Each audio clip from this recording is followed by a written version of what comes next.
দেওয়ানি কার্যবিধি 1908। দেওয়ানি কার্যবিধি 1908 যেটা হচ্ছে যে গুরুত্বপূর্ণ একটা প্রশ্ন, সেটা হচ্ছে যে the exclusion of jurisdiction of a civil court to certain civil case should not be readily inferred. The Code of Civil Procedure 1908 এর আলোকে ব্যাখ্যা করুন। তো দেওয়ানি কার্যবিধি 1908 9 ধারাতে বলা হয়েছে, দেওয়ানি কার্যবিধিতে বর্ণিত বিধান সাপেক্ষে এবং প্রত্যক্ষ এবং পরোক্ষভাবে নিষিদ্ধ না থাকলে সকল প্রকার দেওয়ানি প্রকৃতির মোকদ্দমার বিচার করার ইখতিয়ার আদালতের, দেওয়ানি আদালতের থাকবে। যে সকল মোকদ্দমায় সম্পত্তি ও পদের অধিকার সম্পর্কে প্রতিদ্বন্দ্বিতা হয় তা দেওয়ানি প্রকৃতির মোকদ্দমা।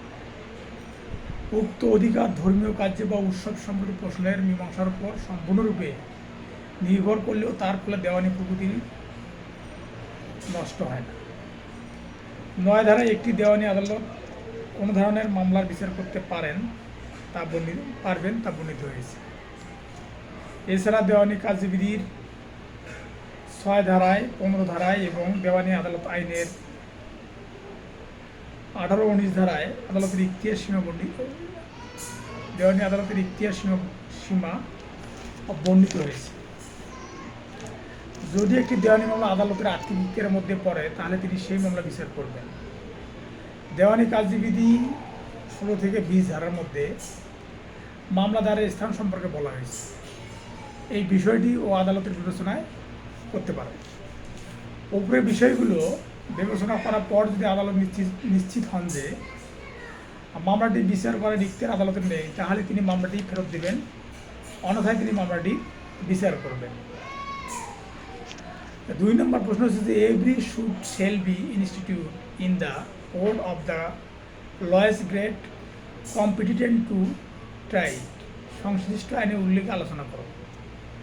দেওয়ানি কার্যবিধি 1908 এর 15 ধারায় যে আদালতের মোকদ্দমা দায়ের করতে হবে। তো প্রত্যেকটি মামলা উহার বিবেচনা করার যোগ্যতা সম্পূর্ণ, প্রত্যেকটি মামলা উহার বিচার করার যোগ্যতা সম্পূর্ণ সর্বনিম্ন পর্যায়ের আদালতে দায়ের করতে হবে এবং প্রত্যেকটি মামলা দুটি বিষয়ের উপর নির্ভর করে। একটা হচ্ছে আর্থিক ইখতিয়ার এবং আদালতের আঞ্চলিক ইখতিয়ার। আর্থিক ইখতিয়ার কত, অর্থাৎ অর্থনৈতিক যে ব্যাপারটা আছে তেল লেনদেনের ক্ষেত্রে সেটা কত, এবং আদালতের আঞ্চলিক ইখতিয়ারটা কত, এটার উপর নির্ভর করবে। এবং আমরা জানি যে 15 ধারা অনুযায়ী প্রত্যেকটি দেওয়ানি মামলা সর্বনিম্ন আদালতে ইখতিয়ার সম্পূর্ণ সর্বনিম্ন আদালতে দায়ের করতে হবে। আর 3 নম্বর প্রশ্নটা হচ্ছে suit to be the institute where subject matter সিটিটিউড।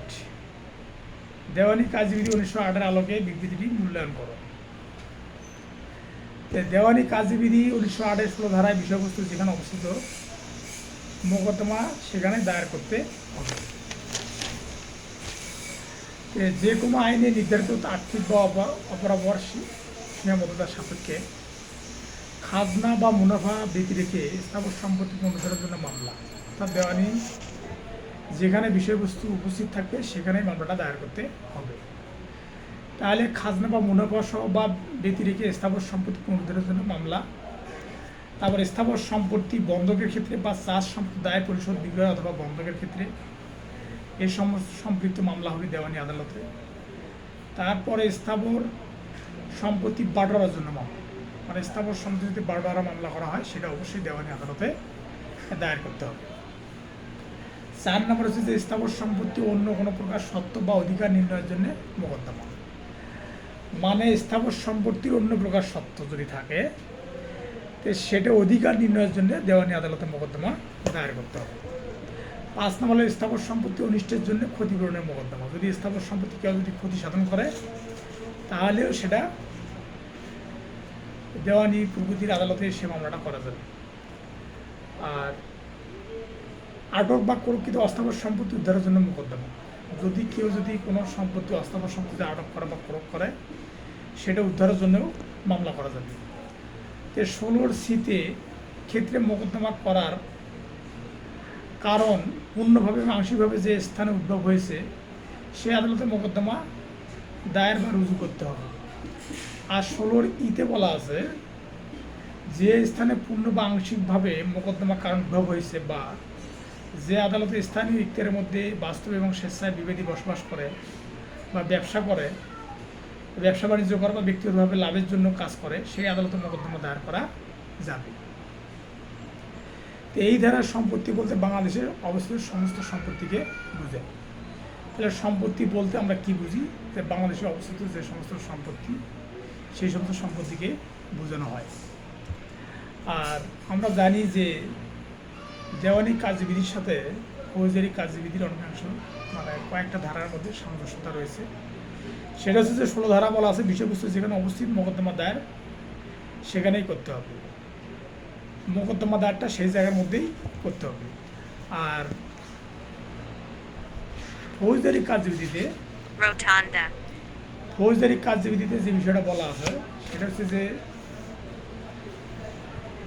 যে অনুসন্ধান ও বিচারের সাধারণ স্থান, মানে অনুসন্ধান ও বিচারের সাধারণ স্থান যেখানে ফৌজদারি কার্যবিধি অনুযায়ী অনুসন্ধান ও বিচারের সাধারণ স্থান সেখানে মোকদ্দমা দায়ের করতে হবে।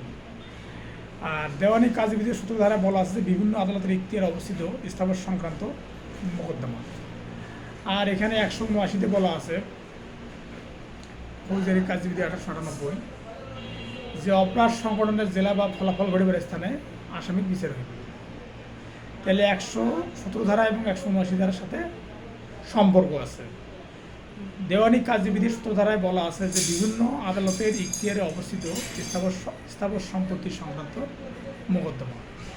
আর 179 ধারা বলা আছে অপরাধ সংগঠনের জেলা বা ফলাফল ঘটিবার স্থানে আসামি বিচার হবে। 18 ধারায় বলা আছে যে আদালতের স্থানীয় ইখতিয়ার অনিশ্চিত, মানে দেওয়ানি কার্যবিধি 18 ধারায় বলা আছে যে আদালতের স্থানীয় ইখতিয়ার অনিশ্চিত। আর একই বিষয়টা ফৌজদারি কার্যবিধি 120 ধারায় বলা আছে যে অপরাধের স্থান যেখানে অনিশ্চিত অথবা শুধু এক জেলায় নয় অথবা যেখানে অপরাধ চলিতেছে বা একাধিক কাজের সমষ্টি, সেই ক্ষেত্রে অনুসন্ধান বা বিচারের স্থান। তাহলে আমরা দেখলাম যে 16 ধারার সাথে 107 ধারা, 16 ধারা বিষয়বস্তু যেখানে অবস্থিত মোকদ্দমা দায়ের করতে হবে সেখানে।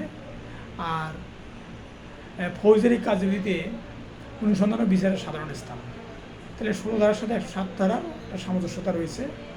এমনিভাবে 17 ধারার সাথে বিভিন্ন দেওয়ানি কার্যবিধি 17 ধারায় বলা আছে যে বিভিন্ন আদালতের ইখতিয়ারে অবস্থিত স্থাবর সংক্রান্ত মোকদ্দমা। আর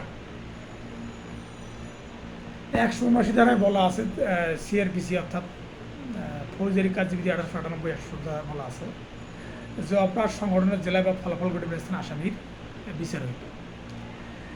আর দেওয়ানি কার্যবিধি 19 ধারায় 18 ধারায় বলা আছে যে আদালতের স্থানীয় ইখতিয়ার অনিশ্চিত, মানে আদালতের স্থানীয় ইখতিয়ার অনিশ্চিত।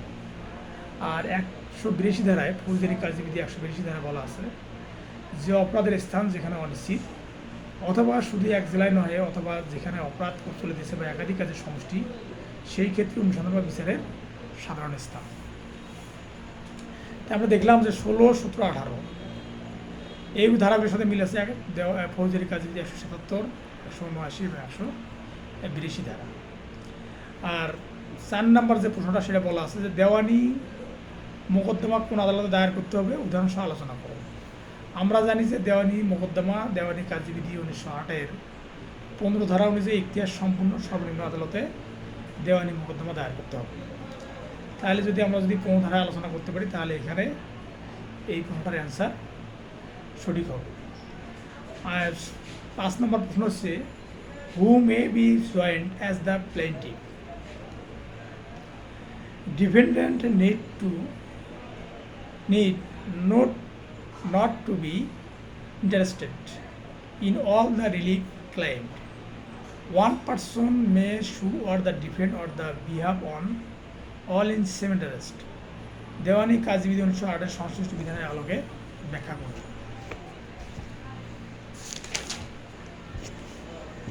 দেওয়ানি কার্যবিধি 1 বলা আছে যে who may be joined as the plaintiff, বা কারা মামলা বাদী হিসেবে সামিল হতে পারে এ সম্পর্কে বলা আছে।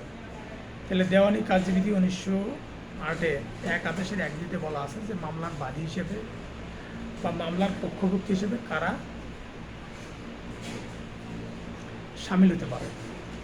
তো একই কর্ম বা বিষয় লেনদেন বা একই শ্রেণীর কার্যক্রমের কারণে যারা একসাথে আলাদাভাবে বা একাধিক কর্মে কোনো ইখতিয়ার দাবি করতে পারে তাদের সকলকেই অপভুক্ত করে বাদী হিসেবে মামলা করা যায়। তাহলে বাদী হিসেবে মামলা করা যাবে সেটা হচ্ছে দেওয়ানি কাজবিধি ১ আদেশের ১ বিধি। আবার ১ আদেশের ৫ বিধিতে বলা আছে যে defendant need not to be interested in all the relief client বা দাবিকৃত সব প্রতিকারের বিবাদীর স্বার্থ থাকার দরকার নেই। মানে দাবিকৃত সব প্রতিকারের বিবাদী স্বার্থ থাকার দরকার নাই, অর্থাৎ বিবাদী বিন্দুর বিরুদ্ধে মামলা যেসব প্রতিকার করা হয় তার মধ্যে সবগুলিকে প্রত্যেকটি বিবাদীর স্বার্থ সম্পৃক্ত হবার প্রয়োজন হয় না।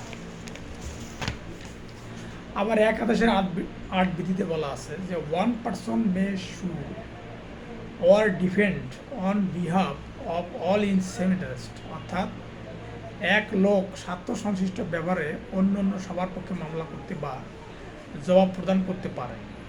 মামলার মাধ্যমে এক ব্যক্তি একই রকমের স্বার্থ সংশ্লিষ্ট ব্যাপারে অন্য সবার পক্ষে মোকদ্দমা দায়ের করতে বা মোকদ্দমা প্রতিনিধিত্ব করতে পারে। এই ধরনের মামলাকে প্রতিনিধিত্বমূলক মোকদ্দমা বলা হয়। দেওয়ানি কার্যবিধি ১৯০৮-এর ১ আদেশের ৪ বিধিতে বলা আছে আদালত এক বা একাধিক যুক্ত পক্ষে বা বিপক্ষে রায় প্রদান করতে পারে। তাহলে ১ আদেশের ৮ বিধিতে ৪ বিধিতে বলা আছে যে আদালত এক বা একাধিক পক্ষে বা বিপক্ষে রায় প্রদান করতে পারে। আবার ৮ বিধি অনুযায়ী ১ আদেশের ৮ বিধি অনুযায়ী যেটা বলা আছে সেটা হচ্ছে মোকদ্দমা দায়ের বা আত্মপক্ষ সমর্থন। যেসব ক্ষেত্রে কোনো একটি মোকদ্দমা একই ধরনের স্বার্থ সংশ্লিষ্ট অনেক ব্যক্তি বিদ্যমান থাকে সেসব ক্ষেত্রে সংশ্লিষ্ট আদালতের অনুমতিক্রমে বা অনুরূপ ব্যক্তিদের এক বা একাধিক ব্যক্তি মোকদ্দমা দায়ের করার অধিকার রাখে বা আত্মপক্ষ সমর্থন করতে পারে।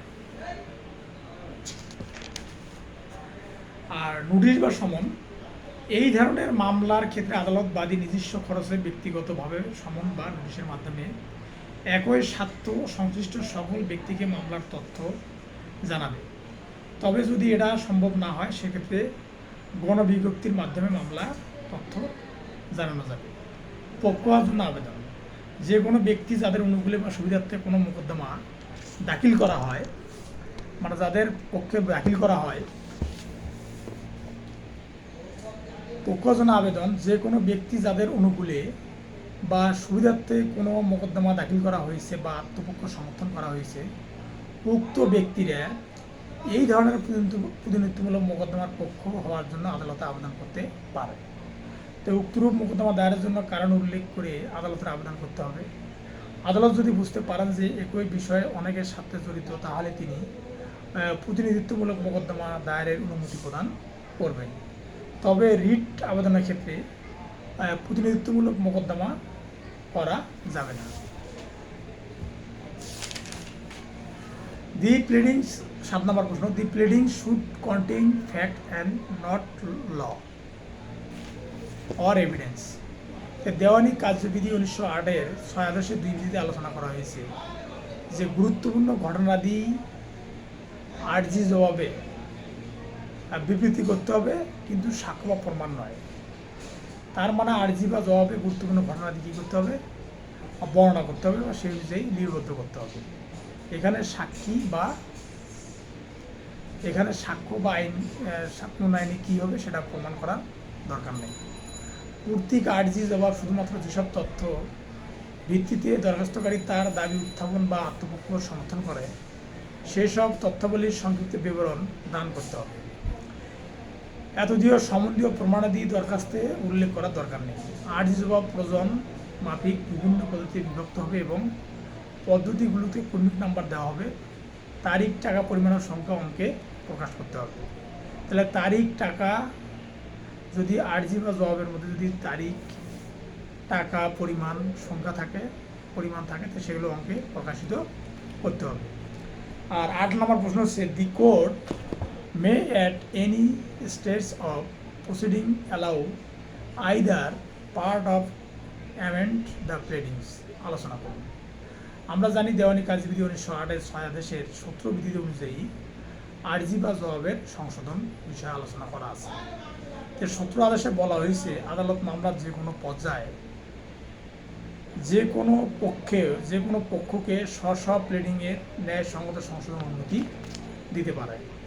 তাহলে আমরা দেখলাম যে 6 আদেশের সূত্রবিধি অনুযায়ী আদালত যে কোনো মামলার যে কোনো পর্যায়ে তার প্লেডিং সংশোধনের জন্য বা প্লেডিংস মানে আর্জি বা জবাব সংশোধনের জন্য সুযোগ দিতে পারে।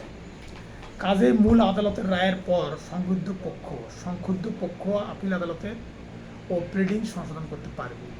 তবে আদালত নিম্নোক্ত বিষয়গুলোকে বিবেচনায় রাখবে। যদি প্লেডিং সংশোধন করতে হয় তাহলে কোন বিষয়গুলো বিবেচনা থাকবে সে বিষয়গুলো বলি। সেটা হচ্ছে যে প্রস্তাবিত সংশোধনটি প্রকৃতি বিরোধ নির্ণয়ে আবশ্যক কিনা, মানে প্রকৃতি বিরোধ নির্ণয় আবশ্যক কিনা সেটা আদালত বিবেচনা করবে, এবং সংশোধনটি অপর পক্ষের ক্ষতির কারণ হবে কিনা। মানে দেখা যাচ্ছে যে এমন একটা সংশোধন করলে সেটা হয়তো দেখা গেল যে ক্ষতির কারণ হতে পারে, সেটাও আদালত বিবেচনা করবে, এবং সংশোধনের ফলে বিবাদী পক্ষের অনুকূলে জন্মানো কোনো আইনগত অধিকার নষ্ট হবে কিনা। তার মানে আপনি চাইলে আর্জি বা জবাব সংশোধন করতে পারেন, কিন্তু এই সংশোধনের মধ্যে কিছু লজিক থাকা লাগবে। যে লজিকগুলোর মধ্যে আছে যে প্রস্তাবিত সংশোধনটি প্রকৃতি বিরোধ নির্ণয়ে আবশ্যক কিনা, তারপর সংশোধনটি অপর পক্ষের ক্ষতির কারণ হবে কিনা, মানে আপনি সংশোধন চাচ্ছেন যাতে অপর পক্ষের ক্ষতির কারণ হতে পারে। তারপরে সংশোধনের ফলে বিবাদীর পক্ষে মানে বিরুদ্ধে জন্মানো কোনো আইনগত অধিকার নষ্ট হবে কিনা। তারপর সংশোধনের ফলে মামলার প্রকৃতি ও চরিত্র পরিবর্তিত হবে কিনা।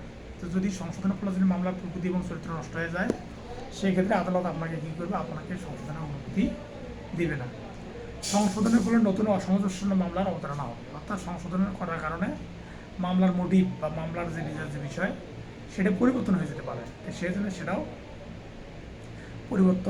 সেই জন্য আদালত পরিবর্তন সেটা সংশোধনের অনুমতি না দিতে পারে। তো সংশোধনটি সরল বিশ্বাসে বিলম্ব না ঘটানোর উদ্দেশ্যে আনিত হয়েছে। যদি আদালত দেখে যে সংশোধনটি আসলে সরল বিশ্বাসে এবং বিলম্ব না ঘটানোর উদ্দেশ্যে আনিত হয়েছে, তাহলে আদালত 6 আদেশের সূত্রবিধি অনুযায়ী মোতাবেক মামলার যে কোনো পর্যায়ে আর্জি বা জবাব সংশোধন আবেদন মঞ্জুর করতে পারে। কাজে মামলা চলাকালীন সাক্ষ্য প্রমাণ শেষ হওয়ার পর তর্ক শুনানি পর্যায়ে এমনকি রায় ঘোষণার তারিখ ধার্য হওয়ার পরেও রায় ঘোষণার পূর্বে এরূপ দরখাস্ত দায়ের করা যায়। তার মানে শুনানি পর্যায়ে এমনকি রায় ঘোষণার তারিখই ধার্য হওয়ার পরেও রায় ঘোষণার পূর্বে এরূপ দরখাস্ত দায়ের করা যায়।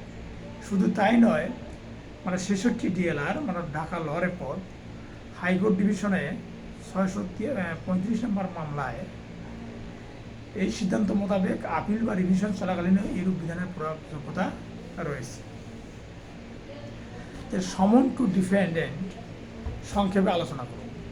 আমরা জানি যে সমন একটা হচ্ছে দেওয়ানি এবং ফৌজদারি মামলার একটা গুরুত্বপূর্ণ ইস্যু। তাহলে এখানে বলা যায় সমন টু ডিফেন্ডেন্টস সংক্ষেপে আলোচনা করুন।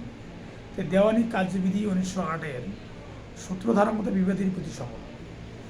যেখানে মামলা সঠিকভাবে দায়ের হয়ে থাকে সেখানে বিবাদীকে উপস্থিত এবং দাবির জবাব দেওয়ার জন্য সমন দেওয়া যেতে পারে এবং নির্ধারিত পদ্ধতিতে জারি করা যেতে পারে। তাহলে আমরা জানি যে মামলা 26 ধারা আর্জি উপস্থাপন করার পর বা কোর্টে দাখিল করার পর সেটা 27 ধারা অনুযায়ী কী করে বিবাদের প্রতি সমন দেওয়া হয়। আবার 5 আদেশের সম্পাদন এবং জারি করার বিষয়ে বিস্তারিত আলোচনা করা আছে, এবং সমনটা লটকে দিবেন না টাঙিয়ে দিবেন না ঢোল পিটিয়ে দিবেন এইগুলো বিষয়ে আলোচনা করা আছে 5 আদেশের মধ্যে, অর্থাৎ দেওয়ানি কার্যবিধি 1908-এর 5 আদেশের মধ্যে এই বিষয়ে বিস্তারিত আলোচনা করা আছে। 9 আদেশের 9 বিধি ও 13 বিধিতে উল্লিখিত সাফিসিয়েন্ট কোর্ট সম্পর্কে ব্যাখ্যা করুন। তাহলে 10 নম্বর প্রশ্ন হচ্ছে যে 9 আদেশের 9 বিধি ও 13 বিধিতে উল্লিখিত সাফিসিয়েন্ট কোর্ট সম্পর্কে ব্যাখ্যা করুন। 9 আদেশের 9 বিধি বাদী যুক্তির কারণে তার বিরুদ্ধে ডিগ্রি হলে নতুন মামলা চলবে না। এখানে যে ক্ষেত্রে 8 নং বিধি অনুযায়ী কোনো মামলার সমগ্র বা আংশিক খারিজ করেন সেক্ষেত্রে উক্ত কারণে বাদী নতুন মামলা করতে পারবে, কিন্তু বাদী মামলা খারিজ করার আদেশ রদ করার জন্য দরখাস্ত করতে পারবে এবং তিনি মামলার শ্রবণের জন্য সন্তুষ্ট সহকারে কারণ দর্শাতে পারেন, তাহলে আদালত খরচাদি সম্পর্কে যথাবিহিত সত্য সাপেক্ষে মামলা খারিজ করার জন্য আদেশ রদ করবে এবং গণপরিধির জন্য তারিখ নির্দিষ্ট করবে। তাহলে বাদী দরখাস্ত সম্পর্কে অপরপক্ষকে নোটিশ প্রদান না করে উক্ত বিধি অনুযায়ী কোনো আদেশ প্রদান হবে না। অর্থাৎ কোনো মামলায় যদি দায়ের হয়, সে মামলায় যদি বিবাদীকে সম্মান না দিয়ে কোনো কিছু কোনো সিদ্ধান্ত আদালত জানাবে না।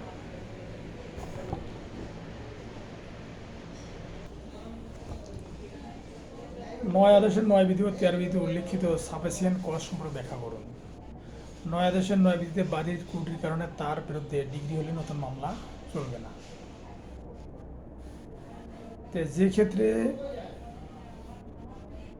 9 আদেশের 8 নং বিধি অনুযায়ী কোনো মামলা সমগ্র বা আংশিক খারিজ করেন, সেক্ষেত্রে উক্ত কারণে বাদী নতুন মামলা করতে পারবে, কিন্তু বাদী মামলা খারিজ করার আদেশ রদ করার জন্য দরখাস্ত করতে পারবে এবং তিনি মামলার শ্রবণের জন্য সন্তুষ্টি সহকারে কারণ দর্শাতে পারেন, তাহলে আদালত খরচাদি সম্পর্কে যথাবিহিত শর্ত সাপেক্ষে মামলা খারিজ করার আদেশের রদ করবে এবং কোনো পদ্ধতির জন্য তারিখ নির্দিষ্ট করবে। বাদী দরখাস্ত সম্পর্কে অপর পক্ষকে নোটিশ প্রদান না করে উক্ত বিধি অনুযায়ী কোনো আদেশ প্রদান করতে হবে না। 9 আদেশের 13 বিধিতে বিবাদীর বিরুদ্ধে একতরফাভাবে ডিগ্রি রদ করো। কোনো মামলায় বিবাদীর বিরুদ্ধে একতরফা ডিগ্রি প্রদান করা হয়ে থাকলে তা রদ করার জন্য বিবাদী ডিগ্রি দানকারী আদালতের দরখাস্ত করতে পারবে এবং যদি এই ক্ষেত্রে বিবাদী সন্তোষজনক রূপে প্রমাণ করতে পারেন যে যথারীতি সম্মান জারি করা হয়নি বা যখন মামলাটি শুনানির জন্য ডাক পড়িয়েছে তখন সে কোনো যথাযথ কারণে হাজির হওয়া হতে বাধাপ্রাপ্ত হয়েছিল, তাহলে আদালত মামলা খরচ আদালতের শোধ বা অপর কোনো শর্তে যা যথাযথ মনে করা হয় ডিগ্রি রদ করে আদেশ দিবে এবং মামলার কার্যপদ্ধতি পরিচালনার জন্য একটি তারিখ নির্দিষ্ট করবেন।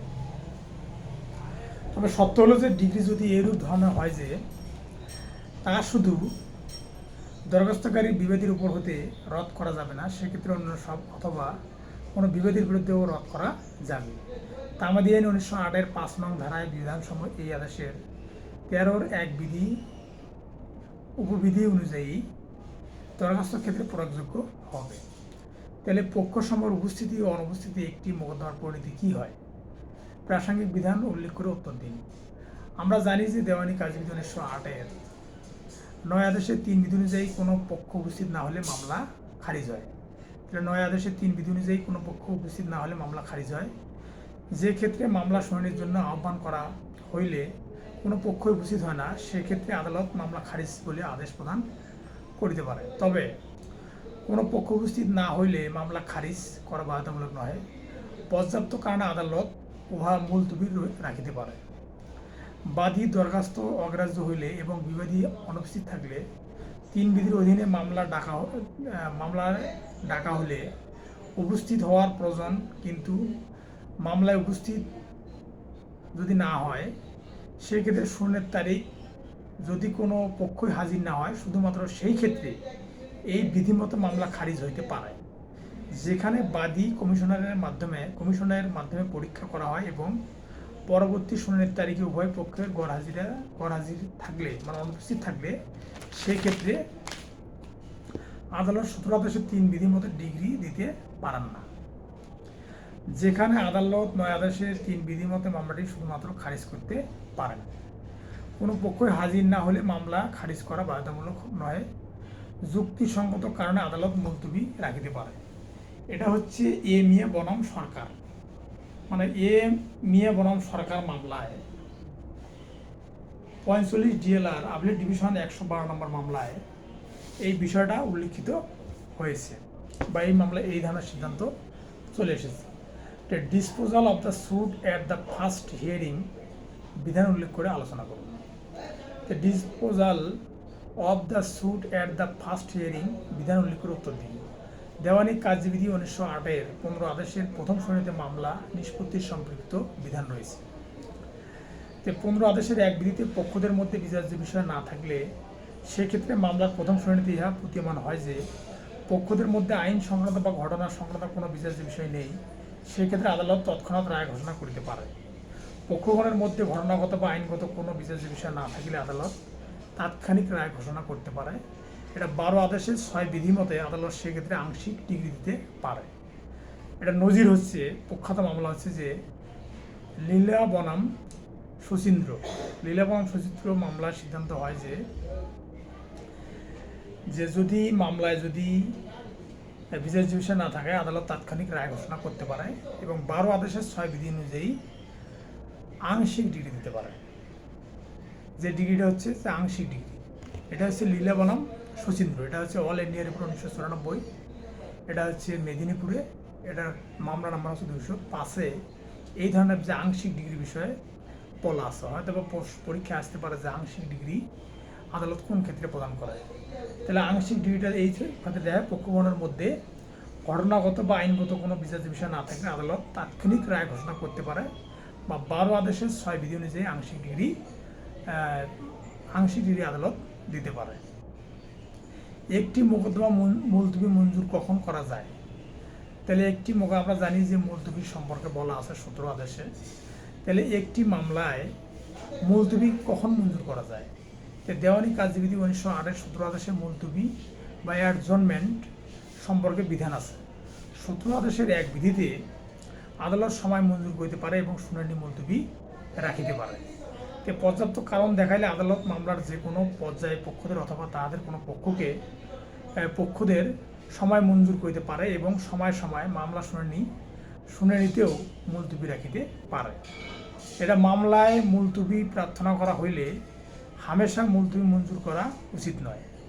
এটা হচ্ছে প্রখ্যাত মামলা হচ্ছে যে আব্দুল মান্নান বনাম চন্দ্রশেখর, অল ইন্ডিয়া রিপোর্ট 1986-তে উড়িষ্যাতে 236 নম্বর মামলার সিদ্ধান্ত হয় যে আদালত মুলতবি প্রার্থনা নাকচ করত মামলা নিষ্পত্তির জন্য অগ্রসর হইতে পারে। মানে মুলতবির আবেদন করলে যে মুলতবি যে গ্রহণ করবে সেটা বিষয় নয়, মুলতবির আবেদন নাকচ করে অর্থাৎ মুলতবি আবেদন অগ্রাহ্য করে মামলার জন্য কী করতে পারে, যে নিষ্পত্তির জন্য অগ্রসর হতে পারে। এটা হলো বলা আছে যে আব্দুল মান্নান বনাম চন্দ্রশেখর, অল ইন্ডিয়া রিপোর্ট 1986 সালে, যেটা আমার জন্মসাল, উড়িষ্যাতে 236 নম্বর পেজে এই বিষয়টার সিদ্ধান্ত আসে আদালত থেকে। আর একটা বিষয় হলো যে এইখানে আরও একটা সিদ্ধান্ত হয় যে মুলতবির আবেদন করলেই যে মুলতবি গ্রহণ করবে তা নয়, তা বাদেও মুলতবি না মঞ্জুর করে মামলা অগ্রসর হতে পারে। সেটা আরও করিলাল বনাম বেনারসি দেবী। এই করিলাল বনাম বেনারসি দেবী মামলায় আদালত এই সিদ্ধান্ত নেয় যে মুলতবি মঞ্জুর না করে এই মামলাটাকে অবসর হওয়ার জন্য আদেশ দিয়েছিল। এটা আছে অল ইন্ডিয়া রিপোর্ট 1986। এটা হচ্ছে যে 105 নম্বর মামলা। হ্যাঁ, দেওয়ানি আদালত কর্তৃক গ্রেপ্তার, আটক ও মুক্তি সংক্রান্ত বিধানাবলী আলোচনা করুন। আমরা জানি যে দেওয়ানি আদালতের কর্তৃক গ্রেপ্তার, আটক ও মুক্তি সংক্রান্ত বিধানাবলী আলোচনা করুন। দেওয়ানি কার্যবিধি 1908-এর 55, 58 এবং 95 ধারা বিধান রয়েছে। 55 ধারাতে কি আছে, যে গ্রেপ্তার ও আটক বিষয়ে বলা আছে। 55-এর 1 ধারায় ডিগ্রি জারির জন্য কোনো ডিগ্রি দায়িত্বকে যে কোনো সময় এবং যে কোনো দিনে গ্রেপ্তার করা যাবে এবং দেওয়ানি কারাগারে আটক রাখা যাবে। তাহলে দেওয়ানি 55-এর 1 ধারাতে বলা আছে ডিগ্রি জারির জন্য কোনো ডিগ্রি দায়িত্বকে যে কোনো সময় এবং যে কোনো দিনে গ্রেপ্তার করা যাবে এবং দেওয়ানি কারাগারে আটক রাখা যাবে। তবে এটা 4টে শর্ত আছে। 4টে শর্ত কি? সূর্যাস্তের পর ও সূর্যোদয়ের পূর্বে কোনো বাসগৃহে প্রবেশ করা যাবে না। আবার কোনো বাসগৃহে যদি দেনাদারের না হয় কিংবা প্রবেশ যদি বাধা না দেয় তাহলে বাসগৃহের দরজা ভাঙা যাবে না। তো 4টে শর্ত। প্রথম শর্ত হলো যে সূর্যাস্তর পর বা সূর্যোদয়ের পূর্বে কোনো দায়িত্বকে গ্রেপ্তার করা যাবে না বা কোনো বাসগৃহে প্রবেশ করা যাবে না। 2 নম্বর হলো কোনো বাসগৃহে যদি দেনাদারের না হয় কিংবা প্রবেশ যদি বাধা না দেয় তাহলে বাসগৃহের দরজা ভাঙা যাবে না। আর 3 নম্বর শর্তটা হচ্ছে বাসগৃহে কোনো মহিলা থাকলে উক্ত মহিলাকে সরে যাওয়ার জন্য উপযুক্ত সময় দিতে হবে। আর 4 নম্বর হচ্ছে যে অর্থ পরিশোধের ডিগ্রিদায়ী ডিগ্রির টাকা ও গ্রেপ্তারের খরচ গ্রেপ্তারকারী কর্মকর্তাকে প্রদান করলে সাথে সাথে দেনাদারকে কী করতে হবে, মুক্তি দেওয়া যাবে। তাহলে আমরা 4টে সত্য পাইলাম যে সূর্যাস্তর পর বা সূর্যোদয়ের পূর্বে কোনো দেনাদারকে তার বাসগৃহে আটক করা যাবে না। তারপর কোনো দেনাদার যদি তার কোনো বাসগৃহে যদি প্রবেশ করে, অন্য কোনো লোকের বাসগৃহে প্রবেশ করে এবং সেই লোক যদি বাধা না দেয় তাহলে দরজা জানলা ভাঙা যাবে না। 3 নম্বর হচ্ছে বাসগৃহে যদি মহিলা থাকে তাহলে তাকে পর্যাপ্ত সময় দিতে হবে সরে যাওয়ার জন্যে। আর 4 নম্বরটা হচ্ছে যদি অর্থ পরিশোধের ডিগ্রি হয় এবং অর্থ পরিশোধ ডিগ্রি যদি দেনাদার যদি অর্থ পরিশোধ করে এবং যদি যে লোক গ্রেপ্তার করতে যাবে সে লোকে যদি ফি যদি সে যদি দিয়ে দেয় তাহলে সাথে তাকে মুক্তি দিতে হবে। আর 55(3) ধারাতে বলা আছে যে ডিগ্রিদায়ী দেউলিয়া হলে মুক্তি দেওয়া যাবে। তাহলে এখানে একটা প্রশ্ন হতে পারে যে দেউলিয়া মানে অর্থ ডিগ্রির মামলায় যদি কোনো ব্যক্তি যদি দেনাদার হয় তাকে কোন ক্ষেত্রে মুক্তি দেওয়া কোন ক্ষেত্রে মুক্তি দেওয়া যাবে। তাহলে প্রথম শর্ত হচ্ছে যে দেনাদার যদি টাকা যদি সাথে সাথে দিয়ে দেয়, গ্রেপ্তার হওয়ার আগে যদি টাকা দিয়ে দেয়, বা যদি যে লোক কর্মকর্তা গ্রেপ্তার করতে যাবে তার যদি অর্থ পরিশোধ করে, তার ফি যদি পরিশোধ করে তাহলে তাকে মুক্তি দেওয়া যাবে। আর 2 নম্বর বিষয় হলো যে দেনাদার যদি দেউলিয়া হয়ে যায় তাহলে তাকে গ্রেপ্তার করা যাবে না, তাকে মুক্তি দিতে হবে। আর 58 ধারার বিধান মতে আটক ও মুক্তি সম্পর্কে বিধান আছে। এখানে 58(1) ধারাতে মতে বলা আছে যে 50 টাকার উপরে ডিগ্রির টাকা পরিশোধ না করলে দেওয়ানি জেলে সর্বোচ্চ 6 মাস আটক রাখা যাবে। আর 58(1)(b) অর্থাৎ 58(1)(a) এতে বলা আছে যে 50 টাকার যদি উপরে হয় তাহলে ডিগ্রি টাকা পরিশোধ না করলে দেওয়ানি জেলে সর্বোচ্চ 6 মাস আটক রাখা যাবে। তাহলে 6 মাস আটক রাখা যাবে, 50 টাকার উপরে হলে 6 মাস আটক রাখা যাবে দেওয়ানি জেলে। এটা কত ধারার বিধান? দেওয়ানি কার্যবিধি কত ধারার বিধান? তাহলে এটা হচ্ছে 58(1)(a) ধারার বিধান।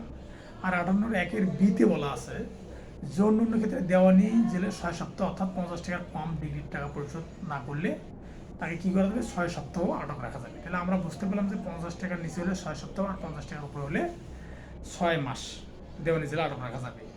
আর 58(2)তে বলা আছে যে ডিগ্রি জারিতে আটক থেকে মুক্তি পেলে একই বিষয়ে পুনরায় গ্রেপ্তার করা যাবে না।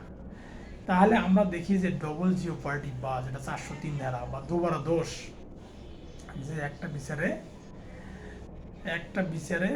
একবার বিচার নিষ্পত্তি হলে বা একটা বিচার রায় হয়ে গেলে পুনরায় সে বিষয়ে বিচার করা যাবে না। আমরা দেখেছি সাক্ষ্য আইনের 40 ধারা, দেওয়ানি ফৌজদারি কার্যবিধি 403 ধারা এবং দেওয়ানি কার্যবিধি 11 ধারাতে বলা আছে রেস জুডিকাটা যেটা। তাহলে এখানে এটার পাশাপাশি আবার এটা বলা আছে 58(2) ধারাতে বলা আছে যে ডিগ্রি জারিতে আটক থেকে মুক্তি পেলে একই বিষয়ে গ্রেপ্তার করা যাবে না।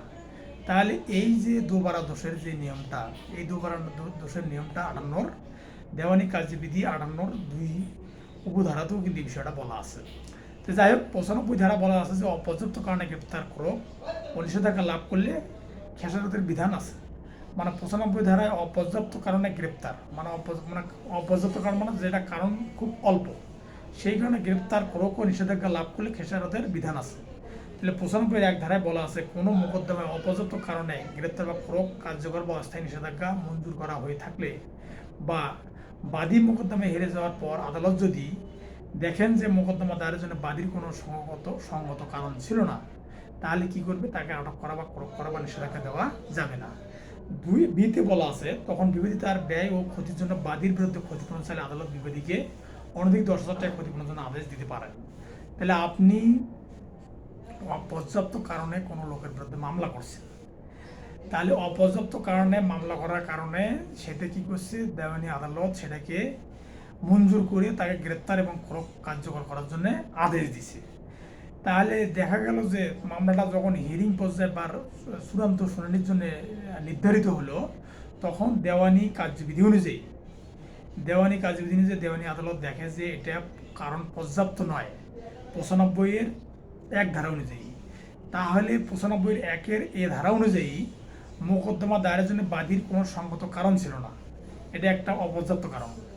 আর 95(1)(b)তে বলা আছে যদি বিবাদী তার ব্যয় বা ক্ষতির জন্য বাদীর বিরুদ্ধে ক্ষতিপূরণ চায়, মানে আপনি যে আমাকে হয়রানি করার জন্য যে মামলা করছেন সেটার জন্য যদি বাদী যদি ক্ষতিপূরণ চায়, তাহলে আদালত অনধিক 10,000 টাকা ক্ষতিপূরণের জন্য আদেশ দিতে পারে।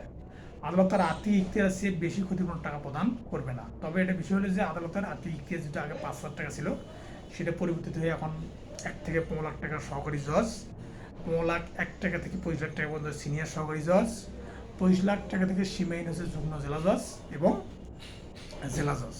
তাহলে এখন সেটার আর্থিক ইখতিয়ারটা কী হয়েছে, যে সিভিল কোড অ্যাক্ট 1877-এর 1877 অথবা 86, 1887 অ্যামেন্ডমেন্ট অনুযায়ী সিভিল কোড অ্যাক্ট, সেটা হচ্ছে যে ওটা মনে হয় 1987 নিয়ম অনুযায়ী, তাহলে ওটা কিন্তু আর্থিক 22 ধারা অনুযায়ী কিন্তু ওটা এখন বেড়ে এখন 1 থেকে 15 লাখ টাকা পর্যন্ত সহকারী জজ, 15 লাখ 1 টাকা থেকে 25 লাখ টাকা পর্যন্ত সিনিয়র সহকারী জজ এবং 15 লাখ 25 লাখ 1 টাকা থেকে সীমাহীন পর্যন্ত যুগ্ম জেলা জজ এবং জেলা জজ, তারা এই মামলাগুলো করতে পারবে এবং আর্থিক ইখতিয়ার তাদের নির্ধারণ করা আছে। তাহলে 16 নম্বর প্রশ্ন হচ্ছে যে আদালত কর্তৃক কমিশন ইস্যুর ক্ষমতার উপর সংক্ষিপ্ত টিকা লিখুন। যে আদালত কর্তৃক কমিশন ইস্যুর ক্ষমতার উপর সংক্ষিপ্ত টিকা লিখুন। তাহলে দেওয়ানি কাজবিধি 1908-এর 26 আদেশে কমিশন সম্পর্কে আলোচনা করা হয়েছে। এখানে 26 আদেশের 1 বিধিতে ও 4 বিধিতে কমিশন ইস্যুর বিষয়ে আলোচনা করা হয়েছে। 1 বিধিতে বলা আছে যে আদালতের ইখতিয়ারভুক্ত এলাকায় বসবাসকারী কোনো লোক এই আইনের অধীনে হাজির হওয়া হতে অব্যাহতিপ্রাপ্ত হয়ে থাকলে বা অসুস্থতা বা দুর্বলতার কারণে এটাতে হাজির হতে অক্ষম হলে আদালত প্রশ্নাবলী দ্বারা বা অন্যভাবে উক্ত লোকের সাক্ষ্য গ্রহণের জন্য যে কোনো আদালত যে কোনো সময় কমিশন প্রেরণ করতে পারে। তাহলে আমরা দেখলাম যে 26 আদেশে কমিশন সম্পর্কে বলা আছে, 26 আদেশের 1 বিধি এবং 4 বিধিতে বলা আছে। তো 1 বিধিতে বলা আছে যে আদালতের ইখতিয়ারভুক্ত, অর্থাৎ আদালতের ইখতিয়ারভুক্ত এলাকায়, মানে অর্থাৎ আঞ্চলিক যে ইখতিয়ারটা আছে ওটা হলো মূলত এখানে বোঝাচ্ছে যে আঞ্চলিকের মধ্যে আদালতের ইখতিয়ারের মধ্যে যদি হাজির হওয়াতে অব্যাহতিপ্রাপ্ত হয়ে থাকলে বা অসুস্থতা বা দুর্বলতার কারণে এটাতে হাজির হতে না পারলে বা আদালত প্রশ্নাবলী দ্বারা বা অন্যভাবে উক্ত লোকের সাক্ষ্য গ্রহণের জন্য যে কোনো আদালত যে কোনো সময় কমিশন প্রেরণ করতে পারে। তাহলে মোট কথা হলো যে সাক্ষ্য গ্রহণের জন্য অসুস্থ বা অক্ষম ব্যক্তিদের সাক্ষ্য নেওয়ার জন্যে আদালত 26 আদেশের 1 বিধি অনুযায়ী কমিশন নিয়োগ করতে পারে। আর 4 বিধিতে বলা আছে যে লোকদের পরীক্ষা করার জন্য কমিশন পাঠানো যায়। তাহলে 4 বিধিতে 26 আদেশের 4 বিধিতে বলা আছে যে কোনো আদালত যে কোনো মামলা আদালতের ইখতিয়ার স্থানীয় সীমার বাইরে বসবাসরত কোনো লোকের, মানে অর্থাৎ এটা এখানে 4 বিধিতে বলা আছে যে ইখতিয়ারের বাইরে, যেমন ধরুন যে ইখতিয়ারের বাইরে বলতেছে, যেমন ধরুন যে ঢাকা জেলার বাইরে যদি কোনো লোক বসবাস করে এবং সেই লোক যদি সাক্ষ্য দিতে যে না আসে এবং তার সাক্ষ্য লিপিবদ্ধ করার জন্যে বা বিদেশে সাক্ষ্য লিপিবদ্ধ করার জন্যে আদালত কমিশন প্রেরণ করতে পারে। আর খতে বলা আছে যে আদালতে কোনো লোকের পরীক্ষার তারিখে আগে যে লোক অনুরূপ ইখতিয়ারভুক্ত এলাকা পরিত্যাগের উপক্রম করলে, মানে যদি কোনো লোক যদি মানে সাক্ষ্য দেওয়ার আগে যদি ওই এলাকা ত্যাগ করতে চায়, তাহলে সেক্ষেত্রে আদালত কী করতে পারে, ইমার্জেন্সি কমিশন কমিশন নিয়োগ করতে পারে তার জন্য, যে সে কী বলতেছে বা এই সম্পর্কে সে কী জানে এই বিষয়ে কমিশন নিয়োগ করতে পারে যদি সে তার ইখতিয়ার এলাকা বাইরে যেতে চায়। আর রাষ্ট্রীয় চাকরিতে কোনো লোকের আদালতে মতে যে লোক জনসেবার ক্ষতি ছাড়া পারবে না সেরূপ লোকের পরীক্ষা করার জন্য আদালত কমিশন প্রেরণ করতে পারে। এখন দেখা গেল যে রাষ্ট্রীয় কাজে নিয়োজিত আছে, এই লোককে আদালতে নিয়ে আসলে সমস্যা হতে পারে বা অনেক লোকের ক্ষতি হতে পারে, সেই জন্য আদালত কী করতে পারে, কমিশন নিয়োগ করতে পারে। তো এটা হলো একটা বিষয়। আর 2 নম্বর বলা আছে যে আদালতে ইখতিয়ার বসবাস করা হাইকোর্ট বিভাগ ব্যতীত ওই আদালতের উকিল বরাবর বা অন্য কোনো ব্যক্তি বরাবর অনুরূপ কমিশন প্রেরণ করা যেতে পারে। তাহলে উকিলকেও কমিশন হিসেবে নিয়োগ করা যেতে পারে। সেটা হচ্ছে 26 আদেশের 4 বিধির 2 উপবিধি অনুযায়ী। যদি বলা হয় যে উকিলেরাও কমিশন হিসেবে নিয়োগ পেতে পারে, এটা কত অধ্যায় কত আদেশের বিষয়, তখন আমরা বলতে পারি যে 26 আদেশের 2 বিধির অনুযায়ী মানে উকিলও কমিশন হিসেবে দায়িত্ব পালন করতে পারে। আর 26 আদেশের 4-এর 3 বিধিতে বলা আছে, 3 উপবিধিতে বলা আছে যে এই বিধির আওতায় কমিশন প্রেরণ করলে আদালত উহার নিকট অথবা কোনো অধস্তন আদালতের ফেরত দেওয়া যাবে কিংবা তৎ মর্মে নির্দেশ দিবে আর 11 বিধিতে বলা আছে যে হিসাব পরীক্ষা বা সমন্বয় করার জন্য কমিশন নিয়োগ করতে পারে। আবার 9 বিধিতে বলা আছে যে স্থানীয় তদন্ত করতে কমিশন নিয়োগ করতে পারে। আবার 6 বিধির মতে কমিশন অনুযায়ী আদালতে কোনো সাক্ষীকে পরীক্ষা করতে পারে। আবার 7 বিধির মতে সাক্ষী জবানবন্দি সহ কমিশন প্রেরণ করতে পারে। আর 13 বিধিতে স্থাবর সম্পত্তি বাড়ানোর জন্য কমিশন নিয়োগ করতে পারে। তাহলে উকিল যে কমিশন হিসেবে নিয়োগ পেতে পারে, এটা হচ্ছে কয় আদেশের কত আলোচনা। যদি প্রশ্ন আছে যে উকিল কোনো আইনজীবী কমিশন হিসেবে নিয়োগ পেতে পারে, এটা দেওয়ানি কার্যবিধি কোন আদেশে কত বিধির বিধান, মানে কোন আদেশে আলোচনা করা হয়েছে, তখন আপনাকে 26 আদেশের 4 বিধির 2 উপবিধিতে বলা আছে যে উকিল মানে যে আদালতে বসবাস করা, অর্থাৎ ইখতিয়ারের বাইরে যদি, যেমন ধরো ঢাকা জেলার বাইরে যদি খুলনা জেলায় যদি সে যদি কোনো উকিল থাকে, তাহলে ওই উকিলকে নিয়োগ করে সে কমিশনের দায়িত্ব পালন করতে পারে। আর এখানে বলা আছে যে হিসাব পরীক্ষার জন্য কমিশন নিয়োগ করা যায়, সেটা হচ্ছে 11 বিধি অনুযায়ী। আর স্থানীয় তদন্ত হচ্ছে 9 বিধি অনুযায়ী। আর আদালতকে সাক্ষী পরীক্ষা করার জন্য কমিশন নিয়োগ করতে পারে 6 বিধি অনুযায়ী। আর সাক্ষী জবানবন্দি নিতে পারে, সেটা হচ্ছে 7 বিধি অনুযায়ী।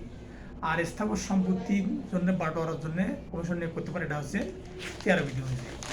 তাহলে এই বিধিগুলো থাকবে। রায়ের পূর্বে ক্রম, 17 নম্বর প্রশ্ন, রায়ের পূর্বে ক্রম যে 38 আদেশের 5 বিধি মতে যে ক্ষেত্রে বিবাদীকে সম্পত্তি উপস্থাপনের জন্য জামানত তলব করা যেতে পারে, সেক্ষেত্রে শপথপত্র বা অপর কোনো উপায়ে মামলার যে কোনো পর্যায়ে আদালত এই মর্মে সন্তুষ্ট হয় যে বিবাদী তার বিরুদ্ধে প্রদত্ত হতে পারে এবং এরূপ ডিগ্রি জারিকরণে বাধাদান বা বিলম্বিত করার উদ্দেশ্যে তার সম্পত্তি, অর্থাৎ মানে রায়ের পূর্বে করুক, এটা 38 আদেশের 5 বিধি মতে যদি আদালতের কাছে মনে হয় যে বিবাদী তার সম্পত্তির সমগ্র বা আংশিক হস্তান্তর করতে পারে, তাহলে কি করতে পারে, সে রায়ের পূর্বে প্রয়োগ করতে পারে। তারপরে 5 বিধিতে বলা আছে যদি আদালতে ইক্তির স্থানীয় সীমানা হতে তার সমগ্র বা তার আংশিক অপসারণের প্রয়াস পায়, মানে যদি আদালতের কাছে মনে হয় যে বিবাদী তার সম্পত্তি হস্তান্তর করতে পারে অথবা বিক্রি করতে পারে অথবা কিছু পরিমাণ অংশ সে নষ্ট করতে পারে, তাহলে কি করবে, রায়ের পূর্বে ক্রয় করবে। আদালত অনুরূপ নির্দেশ না দিলে সে সম্পত্তি ক্রয় করা প্রয়োজন বাদীকে তা এবং তার আনুমানিক মূল্য উল্লেখ করবে। তাহলে সে কতটুকু সম্পদ অপসারণ করতে পারে, ক্ষতি করতে পারে, হস্তান্তর করতে পারে, সেই হিসেবগুলো কিন্তু দিতে হবে এই 38 আদেশের 5 বিধি 3 উপবিধি অনুযায়ী। আর অস্থায়ী নিষেধাজ্ঞা, আমরা জানি যে অস্থায়ী নিষেধাজ্ঞা 39 আদেশের 1 বিধিতে যেসব ক্ষেত্রে অস্থায়ী নিষেধাজ্ঞা মঞ্জুর করা যাবে, তাহলে কোন কোন ক্ষেত্রে অস্থায়ী নিষেধাজ্ঞা মঞ্জুর করা যাবে সেটা বলা আছে 39 আদেশের 1 বিধিতে। যেন কোনো মামলা বিরোধী কোনো সম্পত্তি মামলার কোনো পক্ষ দ্বারা অপচয় ক্ষতিগ্রস্ত, যদি কোনো পক্ষ দ্বারা যদি ওই জমিটা যদি হস্তান্তরিত, অপচয় বা ক্ষতিগ্রস্ত হওয়ার সম্ভাবনা থাকে, তাহলে কিন্তু অস্থায়ী নিষেধাজ্ঞা জারি করতে পারে। তারপরে বিক্রয় করার যদি সম্ভাবনা থাকে, তাহলে ওটা করতে পারে, মানে অস্থায়ী নিষেধাজ্ঞা জারি করতে পারে। আবার বিবাদী তার পাওনাদারকে প্রতারিত করার উদ্দেশ্যে, এখন যদি দেখে যে প্রতারিত করার উদ্দেশ্যে যদি কোনো সম্পত্তি বিক্রয় বা হস্তান্তর করতে পারে, তাহলেও কিন্তু সেটা কী করবে, অস্থায়ী নিষেধাজ্ঞা জারি করতে পারে। তাহলে উক্ত সম্পত্তি অপচয়, ক্ষতিগ্রস্তকরণ, বিক্রয়, হস্তান্তর, অপসারণ করার উদ্দেশ্যে থাকলে অস্থায়ী নিষেধাজ্ঞার আদেশ দিতে পারে। আর রিসিভার, আমরা জানি যে 40 আদেশে 1 বিধিতে তত্ত্বাবধায়ক নিয়োগ করা হয়েছে, তত্ত্বাবধায়কের ইংলিশ নাম হচ্ছে রিসিভার। তাই 40 আদেশের 1 বিধিতে সেটা বলা আছে। আর যে ক্ষেত্রে আদালতের কাছে ন্যায়সঙ্গত সুবিধাজনক বলে প্রতীয়মান হয় যে সেক্ষেত্রে আদালত আদেশের মাধ্যমে রিসিভার নিয়োগ করতে পারে, সেটা বিশেষ করে ডিগ্রির আগে বা পরে কোনো সম্পত্তি তত্ত্বাবধায়ক নিয়োগ করতে পারে। তাহলে 40 আদেশের 1 বিধি অনুযায়ী তত্ত্বাবধায়ক নিয়োগ করতে পারে, যেটাকে ইংলিশে বলা হয় রিসিভার নিয়োগ করতে পারে। সে রিসিভার নিয়োগ করবে কোন কোন ক্ষেত্রে, সেটা হচ্ছে যে ডিগ্রির আগে বা পরে কোনো সম্পত্তির তত্ত্বাবধায়ক নিয়োগ করতে পারে, আবার সম্পত্তির দখল বা তত্ত্বাবধান হতে কোনো লোককে অপসারণ করতে পারে, আবার তত্ত্বাবধায়কের দখলে বা ব্যবস্থাপনায় রাখতে পারে। আর মামলা আনয়ন বা আত্মপক্ষ সমর্থন, সম্পত্তি আদায়করণ, ব্যবস্থাপনা, নিরাপদকরণ, সংরক্ষণ এবং উন্নয়নের জন্য খাজনা, মুনাফা সংগ্রহ, প্রয়োগ ও হস্তান্তরিত এবং দলিল সম্পাদন ইত্যাদি ক্ষেত্রে মালিকের যেরূপ ক্ষমতা আছে সেরূপ আদালত তত্ত্বাবধায়ককে দিয়ে থাকে এবং সেরূপ ক্ষমতা প্রয়োগ করতে পারে। কোনো লোককে সম্পত্তির দখল ও তত্ত্বাবধান হতে অপসারণের জন্য আদালত উক্ত লোককে অনুরূপ অপসারণের জন্য ক্ষমতা প্রদান করবে না। তাহলে আদালত কী করতে পারে, ডিগ্রির আগে বা পরে কোনো সম্পত্তিতে তত্ত্বাবধায়ক বা রিসিভার নিয়োগ করতে পারে। আবার সম্পত্তির দখল বা তত্ত্বাবধান কোনো লোককে, মানে রিসিভারের মধ্য দিয়ে কোনো লোকের দখল বা তত্ত্বাবধান হতে কী করতে পারে, অবসান করতে পারে। অর্থাৎ কোনো লোকের দখলে আছে বা তত্ত্বাবধান আছে, এইরকম লোককে অপসারণ করে সে কী করতে পারে, রিসিভার নিয়োগ করতে পারে। আবার মামলা আনয়ন ও আত্মপক্ষ সমর্থন, সম্পত্তি আদায়করণ, মানে অর্থাৎ ব্যবস্থাপনা বা কোনো সম্পত্তি নিরাপদকরণ বা সেটা সংরক্ষণ বা সেটা উন্নয়ন বা খাজনা মুনাফা সংগ্রহ প্রয়োগ ইত্যাদি কারণে কিন্তু রিসিভার নিয়োগ করতে পারে। অর্থাৎ অ্যাপয়েন্টমেন্ট অফ রিসিভার মানে তত্ত্বাবধায়ক নিয়োগ। 40 এক বিধিতে বলা আছে যে 40 এক বিধিতে বলা আছে যে রিসিভার নিয়োগের বিষয়টা স্পষ্ট করে বলা আছে যে কোন কোন ক্ষেত্রে আদালত রিসিভার নিয়োগ করতে পারে। আদালত সহজাত ক্ষমতা, আমরা জানি savings of inherent power of court. তা আমরা জানি যে 565-61 এতে ফৌজদারি কার্যবিধিতে এখানে সহজাত ক্ষমতা দেওয়া আছে। আর এমনিভাবে ফৌজদারি কার্যবিধিতে এটা দেওয়া আছে যে হলো 561 এতে দেওয়া আছে 3টে ক্ষেত্রে হাইকোর্ট বিভাগ ইনহেরেন্ট পাওয়ার অর্থাৎ সহজাত ক্ষমতা প্রয়োগ করতে পারে। আর দেওয়ানি কার্যবিধিতে 151 ধারায় এই দেওয়ানি আদালত তার সহজাত ক্ষমতা প্রয়োগ করতে পারে দুটি কারণে। তাহলে দুটি কারণে দেওয়ানি আদালত সহজাত ক্ষমতা প্রয়োগ করতে পারে। সেই দুটি কারণ হচ্ছে যে ন্যায় বিচারের স্বার্থে। তো ন্যায় বিচারের স্বার্থে কিন্তু আদালত কী করতে পারে, তার সহজাত ক্ষমতা প্রয়োগ করতে পারে। এমনিভাবে 2 নম্বর হচ্ছে যে আদালত কর্তৃক ক্ষমতা অপব্যবহার রোধে, মানে কোনো আদালত যদি তার ক্ষমতা অপব্যবহার করে সেটাকে রোধ করার জন্য কিন্তু দেওয়ানি আদালত কী করতে পারে, দেওয়ানি আদালত ইনহেরেন্ট পাওয়ার অর্থাৎ সহজাত ক্ষমতা প্রয়োগ করতে পারে। আর ফৌজদারি আদালত 3টে ক্ষেত্রে তার সহজাত ক্ষমতা প্রয়োগ করতে পারে। সেটা বলা আছে 500 ফৌজদারি কার্যবিধি 1898 561 এতে বলা আছে যে ফৌজদারি কার্যবিধি প্রদত্ত কোনো আদেশ কার্যকর করার জন্য, অর্থাৎ ফৌজদারি কার্যবিধির কোনো আদেশ, কোনো প্রদত্ত আদেশ কার্যকর করার জন্য সহজাত ক্ষমতা প্রয়োগ করতে পারে ফৌজদারি আদালত। আবার কোনো আদালতের অপব্যবহার রোধ করার জন্য, মানে কোনো আদালত যদি তার ক্ষমতার অপব্যবহার করে সেটাকে রোধ করার জন্য সহজাত ক্ষমতা প্রয়োগ করতে পারে। আবার ন্যায় বিচার নিশ্চিত করার জন্য প্রয়োজনীয় যে কোনো আদেশ প্রদানের জন্য, তো ন্যায় বিচার নিশ্চিত করার জন্য প্রয়োজনীয় যে কোনো আদেশ প্রদান করার জন্য কী করতে পারে, আদালত তার সহজাত ক্ষমতা প্রয়োগ করতে পারে।